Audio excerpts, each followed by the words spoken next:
विशेष लाभ संत संतांच्या संगतीने तुम्हाला काला प्राप्त होत असतो महाराज.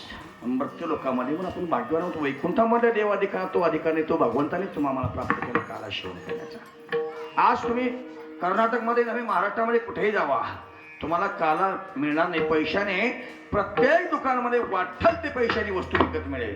पण एखाद्या दुकानामध्ये गेलो, हो काला द्या अर्धा किलो, दुकानदार म्हणजे पुढे चला. काला घ्यायचा असेल बिदर जिल्ह्यामधले कमलनगर तालुक्यामधल्या बेंबरा गावामध्ये 1 ते 2 या वेळेमध्ये काला मिळेल. पुण्यवान जीवाला भाग्यवान जीवाला हा योगमार्ग. आणि काला सेवन करण्याकरता अनंत जन्माची पूर्वजन्माची पुण्याही प्राप्त व्हावी लागते. तेव्हा आपल्या जीवनामध्ये आपला प्रारब्ध जर अनुकूल असेल तर आपला काला प्राप्त होत असतो. जावंच म्हणलो काल्याला, पण काला काही मिळाला नाही, आपलं पुण्य झालं नाही असं आपण समजायचं महाराज. पण काल्याचा प्रसंग आहे. काला खाऊ दहीभात कोणी केला, कुठे केला, कसे केला, पुटण्याचे पहिलं उदाहरण झालं. भगवान परमात्मा बाल्यावस्थेमध्ये आले, रांगू लागले गोकुळामध्ये.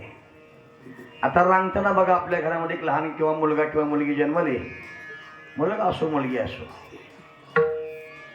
उजव्या गुडघ्यावर जर रांगू लागले ती लेकरू मुलगा किंवा मुलगी, तर त्या लेकराचे लक्षण अशुभ आहे असा आपण निष्कर्ष काढतो. आणि डाव्या गुडघ्यावर लहान मुलगा किंवा मुलगी जर रांगू लागले तर त्या लेकराचे लक्षण शुभ आहे. तळवे तळ हात